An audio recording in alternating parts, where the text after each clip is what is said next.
Al n'a sɔrɔ ala fosi tɛ yen fɛn bɛ den dilan ba kɔnɔ fo ka taa se jiginni ma an kun b'o tigi bato. An ye baro in bila yɔrɔ min na semaine tɛmɛnen an bɛna taa yɔrɔ la. An y'a fɔ muso ka fan ani cɛ ka cɛkisɛw olu mana ɲɔgɔn kunbɛn tile 14nan don donc tile kelen kɔnɔna na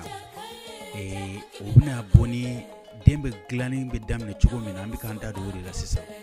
Alors tile kelen kɔnɔ cellule kelen an b'a fɔ ma ko zygote ale de bɛ yɛlɛma ka kɛ 2 ye ka yɛlɛma ka kɛ 4 ye ka yɛlɛma ka kɛ 8 ye ka na kɛ 16 ye an b'a fɔ morula a bɛ t'o la a bɛ na kɛ blastocyte ye. Alors ni wagati bɛɛ lajɛlen na a balo bɛ bɔ foroko in yɛrɛ min a bɛ foroko min kɔnɔ i ma cɛkisɛ ni fan yɛrɛ ye sa. Alors u b'u to nin de la sisan n'u commencera ka caya deuxième jour ɲɔgɔnna o b'a sɔrɔ u bɛ ka commencer ka fɔ k'u ka sigiyɔrɔ ɲini u yɛrɛ la. Donc o stade ninnu ka bɔ morula la ka taa blastocyte la o sigiyɔrɔ de bɛ ɲini muso wolonugu kɔnɔna na sisan. Donc an b'a ye sisan a bɛna taga sigiyɔrɔ ɲini a yɛrɛ la wolonugu kɔnɔna na. Ayiwa kabako caman bɛ nin kɔnɔ nka dusukun yɛrɛ dilan cogo la ale bɛ daminɛ tile 25nan don. Dusukun i ɲɛ b'a la corde 2 dɔrɔn de don jurunin 2 dɔrɔn de don mais seconde kelen kɔnɔ a bɛ cellule miliyɔn 1 de dilan chaque seconde. N'a a bɛna se semaine 4 semaine 6 fo ka taa se semaine 8 ma yɔrɔ yɔrɔ o b'a sɔrɔ dusukun a n'a a chambre minnu b'a kɔnɔna na o bɛɛ lajɛlen dilanna. O den yɛrɛ dusukun bɛ yɛrɛ gosi ni yɛrɛ lamaga daminɛ dɔgɔkun 6nan de kɔnɔna na. Alors ni nin bɛ kabakoya an ka taa kunkolo zɛmɛ fana la k'a daminɛ depuis tile 20nan la sa fo ka taga ayiwa kunkolo zɛmɛ ale fɔsɔfɔsɔ yɔrɔ kelen o kelen o bɛ kɛ ka dɔnniya ani hakili ale bɛ kɛ ka olu de mara. Donc k'a yira k'a fɔ ko fɔsɔfɔsɔli a nafa ka bon kosɛbɛ wa den kunkolo zɛmɛ de bɛ commencer sa a bɛ kɔrɔbaya a bɛ bonya a bɛ espace kɛ a bɛ espace caman kɛ. Kɔnɔmaya kabako yɛrɛ wa muso fari fɛnɛ a bɛ nin bɛɛ lajɛlen faamu a bɛ nin bɛɛ lajɛlen labɛn a bɛ nin bɛɛ lajɛlen ka baara kɛko ɲuman a n'a a kan ka kɛ ni fɛn minnu ye a b'a bɛɛ lajɛlen di den ma fɛnɛ. Den ni ba ka jɛ ye an ka di nka mɔgɔ tɛ sa i kama dɛ. Ko n'i y'a jateminɛ a lajɛ den yɛrɛ a bɛ commencer a fitinin a bɛ bonya cogo min na wolonugu kɔnɔna na cellule ninnu an y'a fɔ cogo min na u bɛ multiplier cogo min fo ka na se ka na kɛ adamaden yɛrɛ ye. N'i bɛ se tile 44 ma yɔrɔ o yɔrɔ o wagati b'a sɔrɔ i commencera ka kɛ i n'a fɔ adamaden tɔw bɛ kɛ cogo min na. An bɛ fɔ ka taa se semaine 9nan wagati ma sinon a tɔw bɛɛ lajɛlen i bɛ t'a sɔrɔ i bɛɛ kun ye kunkolo de ye mais kunkolo in ani ku in bɛ bɔ dɔɔnin kunkolo in bɛ commencer ka taa. Donc bɔlɔnin dɔ bɛ bɔ karaw fɛ olu bɔlɔ de bɛna laban ka kɛ tɛgɛw ni senw ye. O ye tile 32nan wagati n'an bɛ se tile 36 ma wagati min na o b'a sɔrɔ kurukurunin dɔw bɔra kɔ la donc olu laban de bɛna kɛ kokolo ninnu ye. Alors ni o wagati la nin b'a sɔrɔ den ka bonya ka teli kosɛbɛ ni den continuera ka bonya nin cogo la yɛrɛ n'an bɛna se kalo 4 ma yɔrɔ o b'a sɔrɔ den kɛra tɔni 1 ni tilan de nka alhamdulillah den tɛna continuer ka bonya nin cogo la baara wɛrɛw bɛ tila ka kɛ farikolo kɔnɔ k'olu bɛɛ lajɛlen kunbɛn. N'an bɛ se tile 45nan ma yɔrɔ o yɔrɔ den cœur bɛ commencer ka battement kɛ a dusukun bɛ commencer k'a yɛrɛ lamaga mais a bɛ se ka lamaga siɲɛ 2 ka sɔrɔ ba ta ma lamagali ko 1 kɛ donc o b'a yira k'a fɔ ko den ta bɛ teliya kosɛbɛ. Ok n'an bɛ se tile 50 ma wagati o wagati nun fitininw ni bolodenkɔniw ni ɲɛkisɛ bɛ commencer ka dilan mais o b'a sɔrɔ ɲɛkisɛ tɛ yeli kɛ dɛ mais a kɔni bɛ ka commencer ka dilan dɔɔnin. Ni den ye wagati dɔ sɔrɔ il faut que den ka commencer ka lamaga kɔnɔna na ni den min bɛ k'a tɛ lamaga fiyewu o kan ka kɛ jɔyɔrɔ kan ka kɛ o lamɔ cogo la parce que kokolo ninnu ani kolo fitinin minnu bɛna bɔ ka na don senw ni bolow la o kolo ninnu bɛɛ lajɛlen pour que u ka kɔrɔbaya il faut que lamagali de ka kɛ kɔnɔbara kɔnɔna na dɔɔnin. Alors o lamagali ninnu kɔnɔna na n'an bɛna se dɔgɔkun 12 la wagati o wagati o b'a sɔrɔ den ka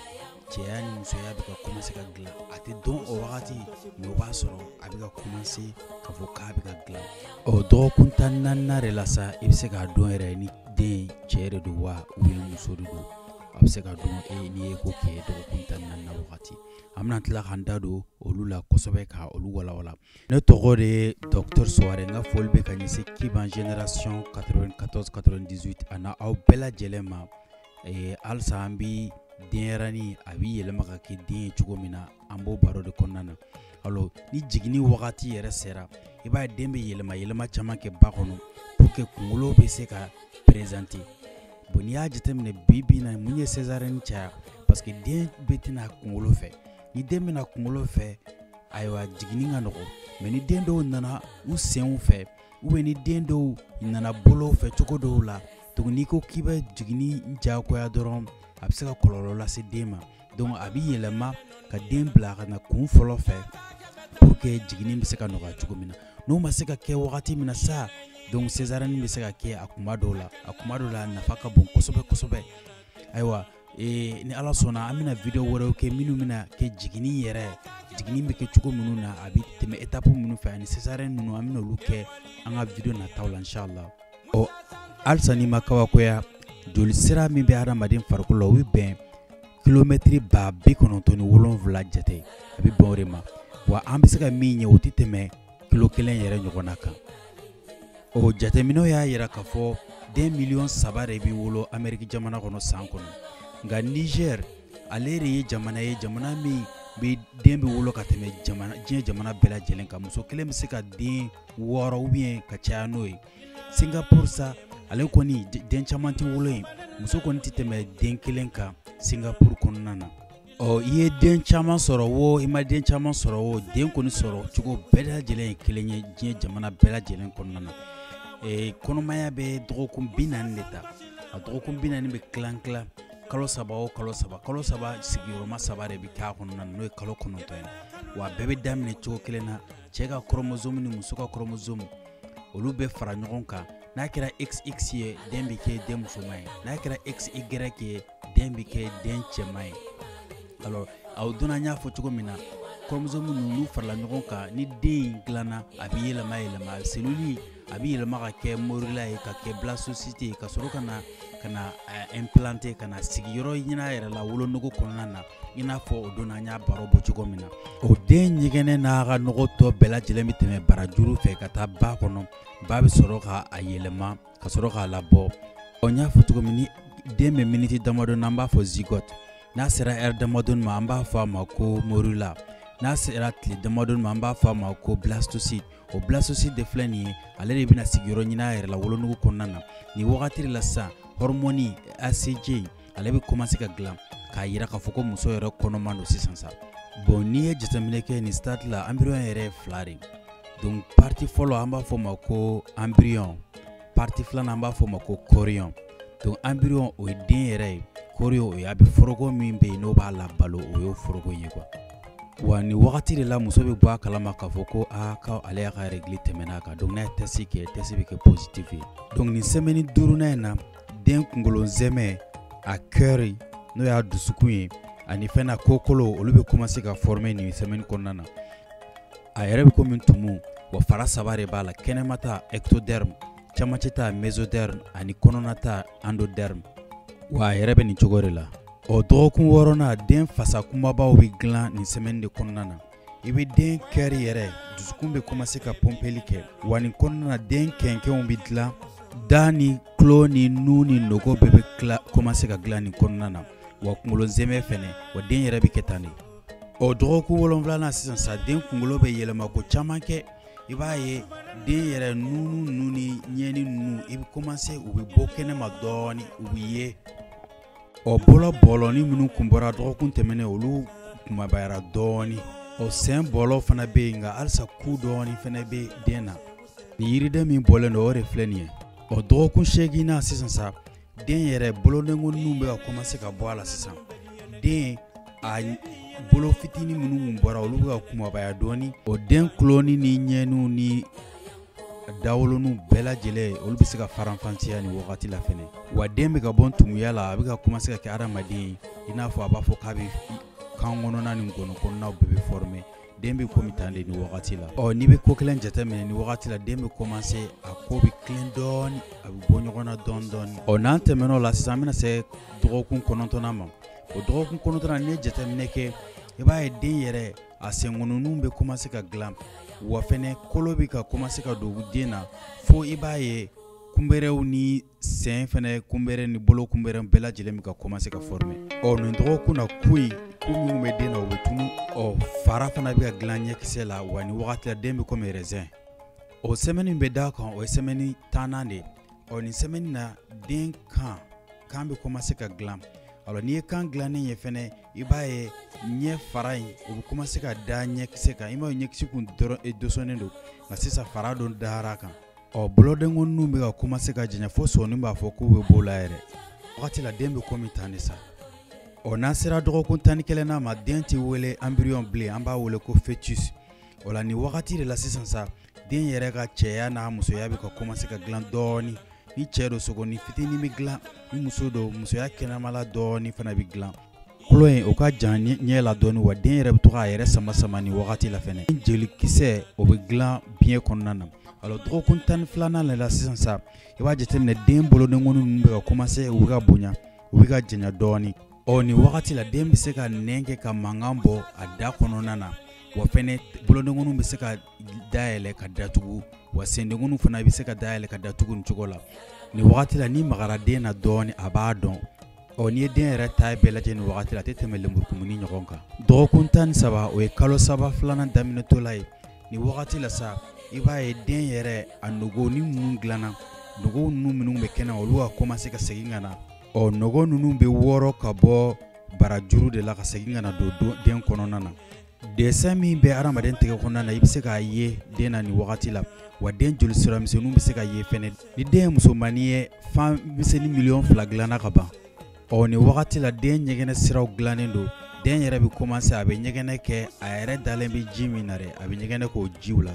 nin na e yɛrɛ ka jateminɛ muso yɛrɛ kɔnɔbara lajɛba in hali kɔnɔbara ni ma taga yɔrɔ si mais den ye nin développement ba in bɛ kɛ déjà ni wagati la kɔnɔmaya fɔɔnɔw n'a banamisɛnninw olu nɔgɔyara sisan sa ni wagati de ye wagati ɲɛnama ye ni muso kɔnɔma bɛ fɛ ka farikolo jagabɔ kɛ k'i ka kɛnɛya sabati kosɛbɛ i b'a kɛ nin wagati de la ni wagati la hali n'a sɔrɔ la ni magara den na n'a b'a dɔn mais a t'i laminɛ parce que o b'a sɔrɔ i bɛ magali a t'a faamu ni wagati ninnu de tɛmɛna sisan an y'a yira k'a fɔ ko den cɛya ni musoya a bɛna commencer ka dɔn parce que a kun dilanna mais a kun tɛ se ka dɔn halisa mais dɔgɔkun 14nan de la sisan a bɛ se ka dɔn wa dɔgɔkun 14nan na fɛnɛ joli sira den joli kisɛninw bɛ dilan sama nɛnɛ la parce que joli misɛnninw kun dilanna biɲɛ de la mais u bɛna dilan sama nɛnɛ la zen den kɔmɔkili bɛ ɲɛgɛnɛ dilan i bɛ se ka den ye écho la fɛnɛ a bɛ ka a bolodengonin mugan fɛnɛ den bonya bɛ komi lemurukumuni kumaba dɔgɔkun 15nan la den kolo bɛ commencer ka kumabaya dɔɔni wa a bɛ commencer ka kɔgɔ dɔɔni nin dɔgɔkun de la fɛnɛ i bɛ se k'a ye k'a fɔ ko den kunsigi bɛ ka dilan hali n'a sɔrɔ a t'i ye den ɲɛ faraw nɔrɔlen don halisa nka n'i ye yelen ɲɛsin a ma a b'a fɔ a bɛ yelen ye a b'a fɔ k'a bɛ boli ka bɔ yelen kɔrɔ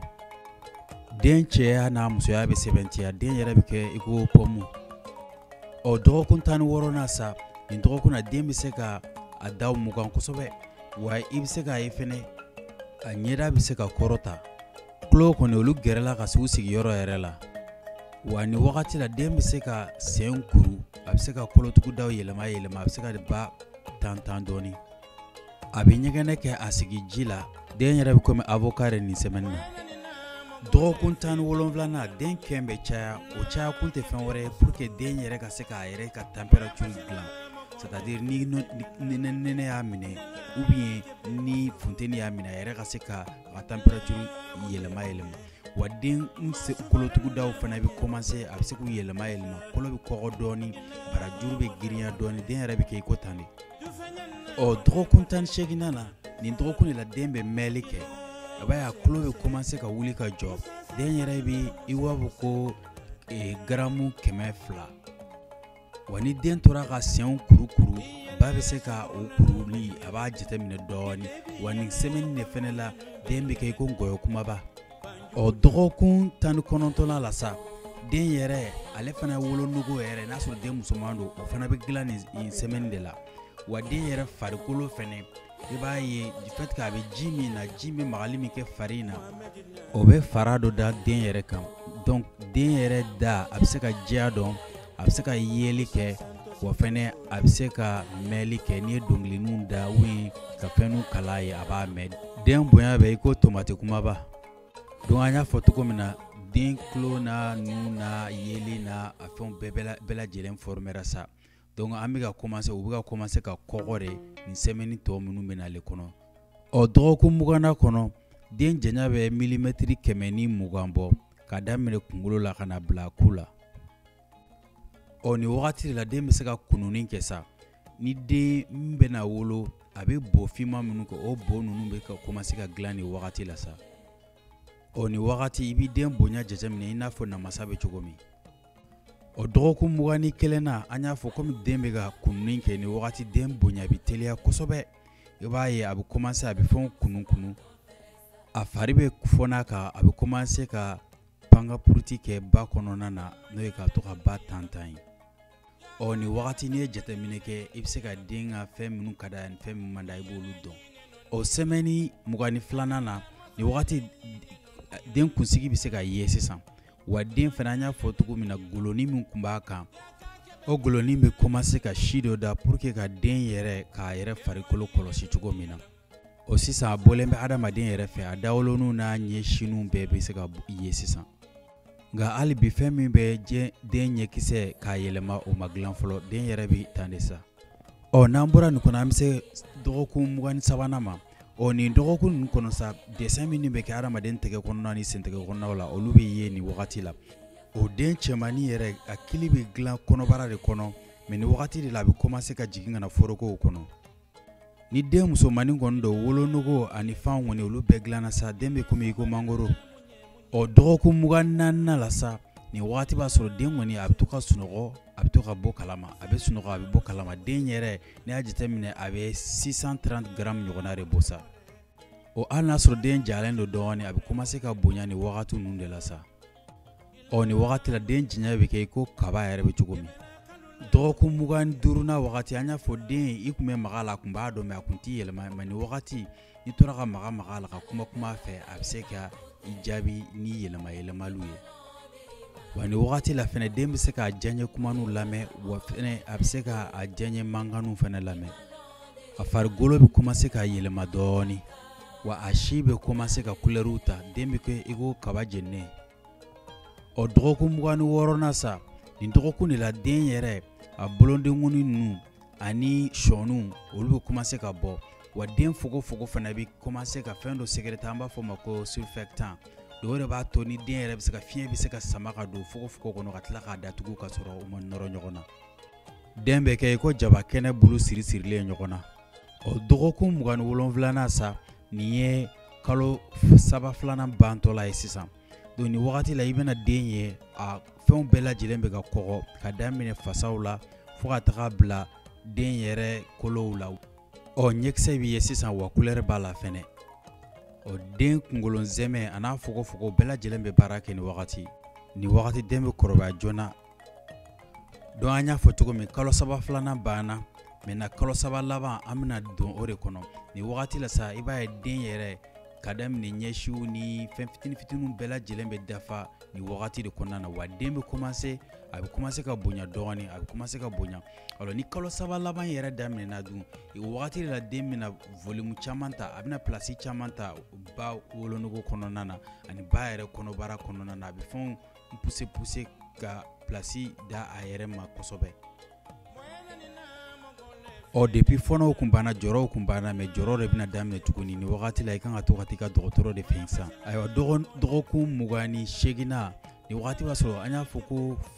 den fari kun bɛ ka kɛ cogo min na fari bɛ ka yɛlɛma fari bɛ ka ɲɛ dɔɔnin ni wagati la den ɲɛsiw ani kunsigiw den ɲɛ yɛrɛ bɛ se ka dayɛlɛ a bɛ se ka datugu den bɛ sunɔgɔ ka caya ni wagati la kosɛbɛ donc ni wagati la fɛnɛ den bɛ se ka yelen ɲɛ an y'a fɔ cogo min na wa ni yelen jɔra la fɛnɛ a bɛ se ka ɲɛ komi den yɛrɛ bonya bɛ tan 29 ni wagati la den kolow halisa u ka maga kosɛbɛ hali n'a sɔrɔ den fari fɛn bɛɛ lajɛlen kɔni a caman développera sa o den yɛrɛ sogobo ani a fogofogo olu bɛ k'u yɛrɛ labɛn kunkolo zɛmɛ o bɛ ka kɔgɔ den yɛrɛ bɛ ko i ko manje o dɔgɔkun 30nan la sa i mana echo kɛ i bɛ se ka den ye a bɛ ka mouvement minnu kɛ den kunsigi bɛ minɛ ka ɲɛ ni wagati wa jolikisɛw n'a bɔ an b'a fɔ ma ko globule rouge olu bɛ former ka bɔ den kolow kɔnɔna na ni wagati n'an b'a fɔ ma bone marrow o den bɛ sigi ji min kɔnɔ kɔnɔbara kɔnɔ dɔɔnin bɛ ka bɔ ji la k'a sababu kɛ den yɛrɛ bɛ ka bonya a bɛ ka espace caman ta sa den bɛ kɛ i ko supɔmu o dɔgɔkun 31nan sa nin b'a yira k'a fɔ ko den yɛrɛ a kunkolo zɛmɛw ani a fasaw kɔgɔra fo den yɛrɛ bɛ se ka a yɛrɛ ka température a bɛ se ka a yɛrɛ ka température a bɛ se ka a contrôler sisan ni wagati la den bɛ se ka kunkolo yɛlɛma kɛrɛw ni kɛrɛw fɛ wa den farikolo fɛnɛ a kɛnw bɛ ka caya den bonya bɛ kɛ i ko kɔgɔ kumaba ɔ dɔgɔkun 32nan wagati ni wagati la den sɔnu a bɛ se ka ye wa a b'a ye sentɛgɛ sen bolodengɔnw ni senengɔnw bɛɛ bɛ se ka ye ka bɔ ɲɔgɔn na den fogofogo bɛ ka commencer ka dilan ka bɛ ka a yɛrɛ dege fiɲɛ sama la o den farisogo bɛ se ka calcium ni fer ninnu sama ka bɔ dumuniw na k'u ɲagami a yɛrɛ la tuguni den yɛrɛ bonya bɛ komi anana o dɔgɔkun 33nan wagati den ɲɛkisɛ a bɛ se ka dayɛlɛ ka datugu n'i ye tɔrɔsi yelen dɔ bila den ɲɛ la a bɛ se ka a b'a ɲɛ kɔmi a bɛ se ka ɲɛ dayɛlɛ a bɛ se ka datugu den kunkolo bɛ ka kɔgɔ nka kunkolo kalali daw olu ma fara ɲɔgɔn kan k'a sababu kɛ jiginni wagati pour que u bɛ se ka fara ɲɔgɔn kan dɔɔni ka den bila jiginni nɔgɔya dɔgɔkun 34nan nin b'a sɔrɔ den kɔni sɔnu bɛɛ dafara sisan sɔni jɛɲɛna fo ka se ka bolodengɔnni yɛrɛ k'a datugu wa fɛnɛ nin wagati la den fasaw kɔgɔra den minnu mana wolo ka nin wagati ninnu na olu bɛɛ bɛ se ka balo fɔ n'a kɛra ni bana b'a senkɔrɔ dɛ den yɛrɛ bɛ tan de dɔgɔkun 35nan nin wagati la den poids bɛ taa fo 230 grammes ɲɔgɔnna la nka nin wagati la den bonya ka teli kosɛbɛ o kɛn bɛ ka da a farisogow kɔrɔ wa fɛnɛ a yɛrɛ bɛ ka bonya ɲɛgɛnɛ siraw kɔni olu bɛɛ dilanna sa wa a bɛ se ka ɲɛgɛnɛw fana kɛ den yɛrɛ bɛ kɛ tan de wagati dɔgɔkun 36nan wagati i b'a ye den ka pangapuruti dɔɔni bɛ bɔ a la k'a sababu kɛ yɔrɔ ka dɔgɔ a yɛrɛ ma wa ni wagati la den a golo bɛ ka commencer ka ɲɛ dɔɔni k'a sababu kɛ fɛn minnu bɛ ka golo in tiɲɛ olu bɛ ka dɔgɔya sabula den farikansi fana bɛ ka caya den yɛrɛ bɛ kɛ tan de sa i ko salati dɔgɔkun 37nan sa den dɔw bɛ na ni wagati an b'a fɔ ko den minnu nana joona na joona bɛ na ni wagati la ka sababu kɛ den bɛ commencer ka kunkolo yɛlɛma ka ɲɛsin den yɛrɛ ba yɛrɛ bassin kɔnɔna ma hali n'a sɔrɔ den yɛrɛ bɔlen don den dafalen ba fɛ sa nka nin tɛ na kuma ye yɛrɛ selen fɔlɔ k'a sababu kɛ kunkolo zɛmɛ ale ni fogofogo mago bɛ ka kɔrɔbaya den minnu mana wolo ni wagati la u ka fiɲɛ sɔrɔ bɛ gɛlɛya n'an taara dɔgɔkun 38nan kɔnɔna na ni wagati la den kunkolo zɛmɛ yɛrɛ bɛ 400 grammes bɔ den yɛrɛ fari bɛɛ lajɛlen bɛ 2900 grammes dɔɔni de b'a jɛ kilo 3 la den dɔw mana wolo ni wagati la i bɛ taa sɔrɔ ɲɛ couleur farikolo couleur bɛɛ lajɛlen ma dafa kosɛbɛ den bonya bɛ komi manje k'a daminɛ dɔgɔkun 39nan la fo ka taa se dɔgɔkun 80nan ma sa den minnu mana wolo ni wagati la olu ye den minnu ye u sera dɔgɔkun 39nan kɔnɔ den kili yɛrɛ jiginna ka na fo ka na da foroko kɔnɔ sisan sa